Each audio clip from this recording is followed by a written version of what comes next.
Is the Lord's Prayer a magical incantation, or is it an outline for prayer? Let's go.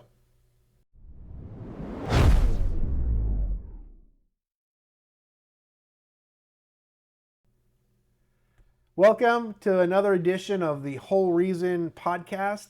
I'm your host, Dan Sinclair. I've got degrees down here, but it doesn't matter. There it is, back there on the wall. Today we're going to talk about the Lord's Prayer. And there's a lot to say, and I'm going to try to fit this into a short 10-minute video because that's what we do here. We are pursuing God with our minds and our hearts, but especially a disciplined mind so that we can be more mature and more prepared to live a powerful Christian life rather than one that just sits in the pews on Sundays. If you like that, hit the subscribe, join us for the journey and see where we go, okay? So today we're talking about the Lord's Prayer. Now, if you know the context of this, the disciples saw what Jesus, how he prayed and how he lived and the miracles he did, and they were like, dude, we were raised religious, but obviously we do not know how to pray. He is doing things differently. And they said, Lord, teach us to pray. So he taught this model prayer. Now, many of us think we know how to pray, but we don't. And we need to learn how to pray. If our prayers are not being answered regularly, if our prayers just seem to not change us or change the world, we do not know how to pray.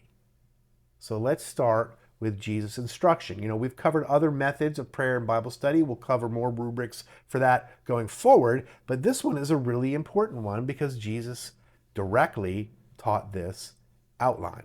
All right, so let's go through his outline quickly. Where is God? Is God in my heart or is he in heaven? Turns out that this is a paradox in that both of those things are true. God is in heaven, that is, he's hidden and distant and holy and different than me and separate from me. It's not like everything together makes up God. No, God is his own separate dude, okay? But he is also immanent. He is also close. We also move in him. We live in him. He's everywhere. He's ubiquitous. Yet we don't experience him like that. Sometimes we experience God as close and sometimes far away. And Jesus is acknowledging this when he starts our prayer. He's acknowledging, first of all, to start with our Father. That he wants us to know that first and foremost, God is a loving Father. We do not have to be afraid and we can come to him. But also, he's admitting that there is a distance. You know, Paul said, now we see God like through a dark piece of glass, but in the future, we will see him face to face. So there is a distance while we're here, even though the Christian life involves intimacy and conversation with God. There's a lot of subjectivity to it. There's a lot of unknowns. There's distance. You know, sometimes we have what the great saints call the dark night of the soul, where we don't feel or sense or hear God at all. All right, so Jesus is not saying that everything has to be honky-dory. He's saying our Father in heaven. God is here and close and loves us. God is also, in a sense, separate from us and hidden. So let's remember that we can come without fear, but we are also not just praying to our buddy, right? We're praying to a God who is the Almighty. What name would you use for God if you were calling him names? All right, well, Jesus says, hallowed be thy name is the next step. Once we acknowledge God as Father and Lord, that he also has these different attributes or characteristics that we need to remember. Now, why does he ask us to remember these? Nose itch. Well, because we are so embedded in this world that we need to adopt a different framework. We need to see things from heaven's point of view. We need to see things with God at the center, not whatever else we put there. So when we pray, hallowed be your name, we haven't even got to asking God for things, which we do later on. But what he's saying is, let's remember who God is. Let's push away the darkness, the doubt, the confusion. Let's put God where he belongs so that we can think properly and clearly and be properly aligned with reality. You know, if I'm not aligned with reality, if I think that I can just send out resumes and then eat potato chips all day and that's how I'm going to get a job, Well, we've all learned that that's not enough. I can't just pray for a job but not do the work. If I'm not properly aligned with reality, if I think I can eat till I'm fat and smoke till I'm sick and then blame nature for that, that's not nature, that's me. And it's the same with nature's God, right? Is that if I'm not aligned properly with God, all kind of bad things happen because I'm misaligned with reality, all right? So Jesus wants us to remember reality. And what is the reality? Well, the reality is that God has many attributes of greatness. In philosophy, one of the definitions of God is a maximally great being. That is, in every factor that matters, God is the greatest. So, for instance, in Exodus 31:13, he's called the God who works in me, and that is Jehovah Makadesh or Makadeshem, or however you pronounce those things. In Psalm 23:1, he's the Lord my shepherd, Jehovah Rohi, right? That's a transliteration of the Hebrew word for shepherd. In Ezekiel 48:35, he's Jehovah Shammah, the God who is near me. In Exodus 15:26, he's the God who heals me, Jehovah Rapha. In Jeremiah 23:6, he's the God who forgives, Jehovah Sidkenu. So when we remember these, we are saying, God, you are the God who forgives me. You are the God who heals me. You are the God of peace, Jehovah Shalom. You are the God Almighty, El Shaddai. Nothing can stop you. Yeah, that's where I'm starting my prayers. All right. Well, where is the kingdom of God? I don't see it. You know, Jesus then said, all right, we're not asking for stuff for ourselves yet. First, I want you to put God's priorities first. God, your kingdom come, your will be done on earth perfectly the way it is around you in heaven, where ain't nobody do the wrong thing. So, excuse my poor English, but how do we pray thy kingdom come? Well, you know what? What I like to do is I like to start with what I can control, which is, guess what? Me. And I don't even do that well. So we might as well start with me. And then I'm going to move outwards through the spheres of influence or responsibility that I have. All right. I think that's one great way to do that. So here's how you could pray for easily a half hour using this as a short outline. You could even go an hour, and we'll talk about that in a minute when we look at today's book. So first, I start in my heart. God, your kingdom come in my heart. May I see things the way you do. May I desire things in my heart and mind the way you see and desire them. All right, so next I'm going to move out to my next area of responsibility, which is, or love, or proximity, which is my family, right? I can pray for my wife. I can pray for my children. I can pray for my mom and my dad and my aunts and my uncles, my cousins, my nieces, my nephews. Got a whole bunch of them. So I pray for my children, and that you would protect them and work in their hearts to draw them closer to you, to give them purpose and meaning and power to do it. Then you can go out and say, I pray for my church. If you're a real Christian, you love the church, and you're serving in the church if you're not a baby anymore. If you get bored on Sundays, it's probably because you're supposed to be doing, not just learning. You've already learned enough. Start doing. Start loving, start giving, start working with other people and developing relationships.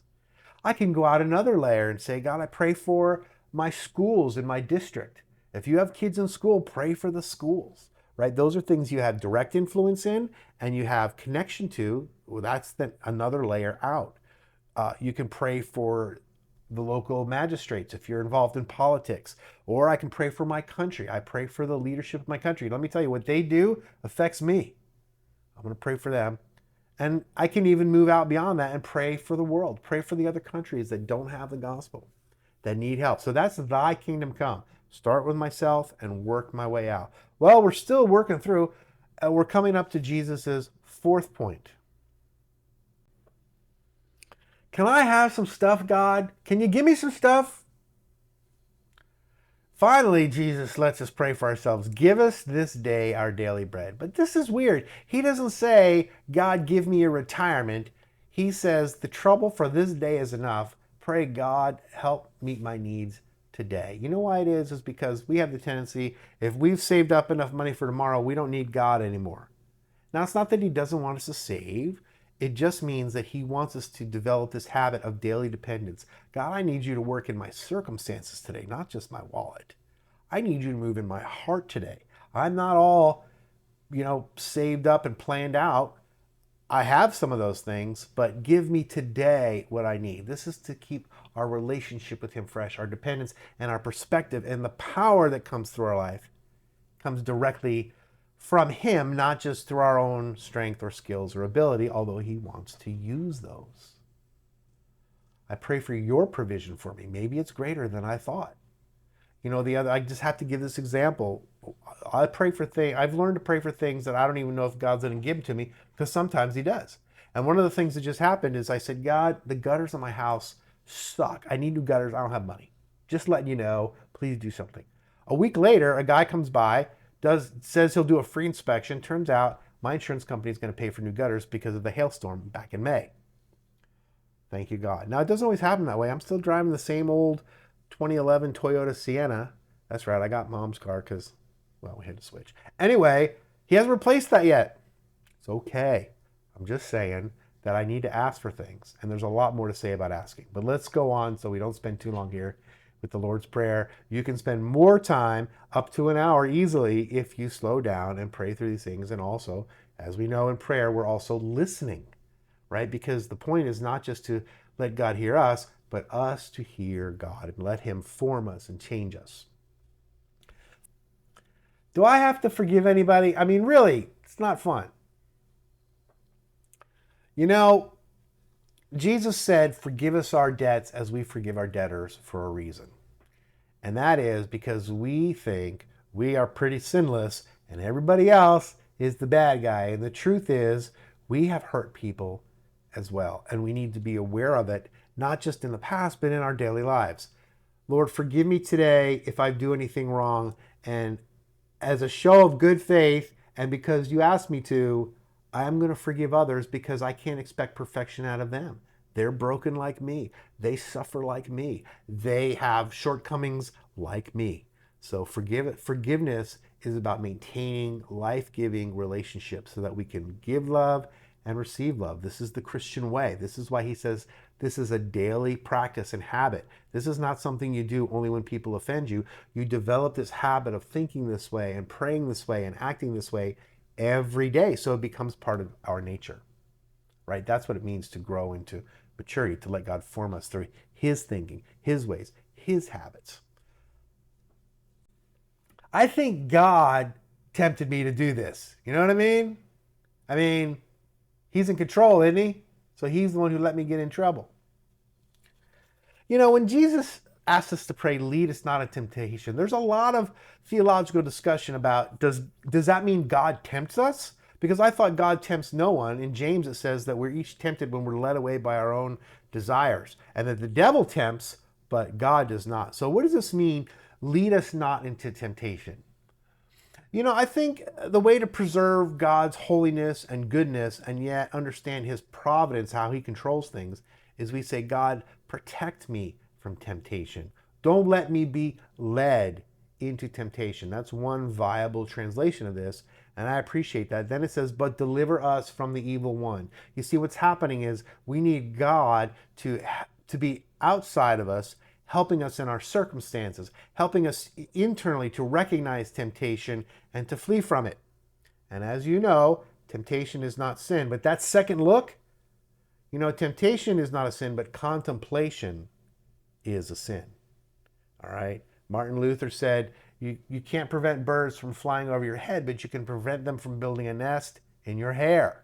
All right? So get with it. Lord, lead me not into temptation. Keep me away from temptation and deliver me from the schemes of the evil one who wants to destroy my life and my satisfaction and any ministry I might want to have. Now, at the end here, ain't nothing belongs to me.